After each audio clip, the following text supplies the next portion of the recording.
Actually হয়, আমার ভাইয়ের কোনো রিপ্লেসমেন্ট হয় না। আমি আমার ভাইয়ের কোনো রিপ্লেসমেন্ট চাইও না। আমার ভাইকে আমি শুধু ফেরত চাই এবং আমার ভাইকে আমি ফেরত আনবো।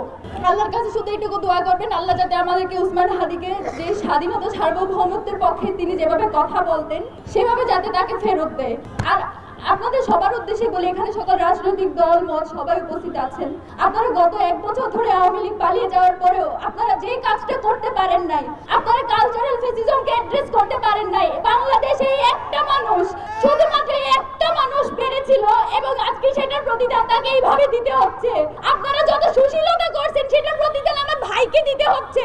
আপনারা যেভাবে মিডিয়াকে তথ্য সন্ত্রাসের মাধ্যমে বারবার যেভাবে নেগেটিভ উৎপাদন করছে সেইটার পক্ষে যে আপনারা সম্মতি উৎপাদন করছেন সেইটার প্রতিদান আমার ভাইকে দিতে হচ্ছে। আমরা কিচ্ছু ভুলে যাচ্ছি না। আমরা জানি মিডিয়াতে কে কে উল্লাস করেছে। গত 2 দিন আমাদের চোখে শুধু অশ্রু দেখতেছেন, আমাদের বুকের ভিতর যে বার হচ্ছে এটা আপনারা এখনো দেখেন নাই।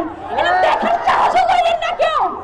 আমার ভাই ফেরত আসবে, বাংলাদেশের স্বাধীনতা সার্বভৌমত্বের পক্ষে কথা বলবে এবং এই মিডিয়াতে যারা বিভিন্ন বয়ান উৎপাদনের মাধ্যমে আমার ভাইকে হত্যাযোগ্য করার চেষ্টা করেছে, আমার ভাইয়ের জীবন মৃত্যুর সন্ধিক্ষণে যারা বারবার উল্লাস করেছে, যারা বিজয় উদযাপন করেছে, আমি তাদের সবাইকে চিহ্নিত করে রাখছি।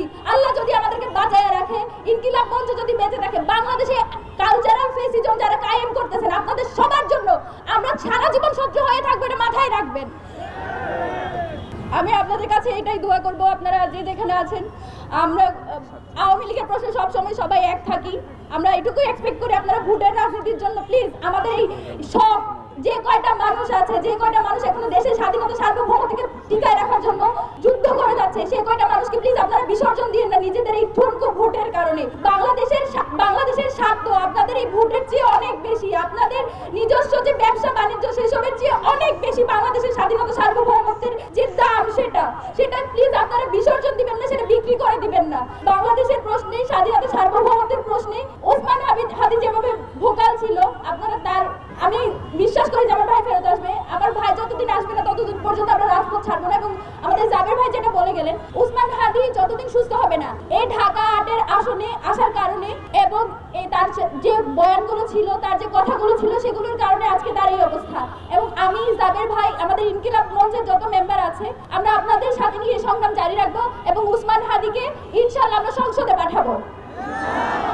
আপনাদের সবার দোয়া চাই, আপনারা সবাই আমার ভাইয়ের জন্য দোয়া করবেন। আল্লাহ যাতে তাকে সুস্থ অবস্থায় ঠিক আগের মতো যেভাবে বজ্রকণ্ঠে সে স্লোগান দিত, যেভাবে বলিষ্ঠ কণ্ঠে সে বক্তৃতা দিত, সেভাবে যাতে আমরা তাকে ফেরত পাই।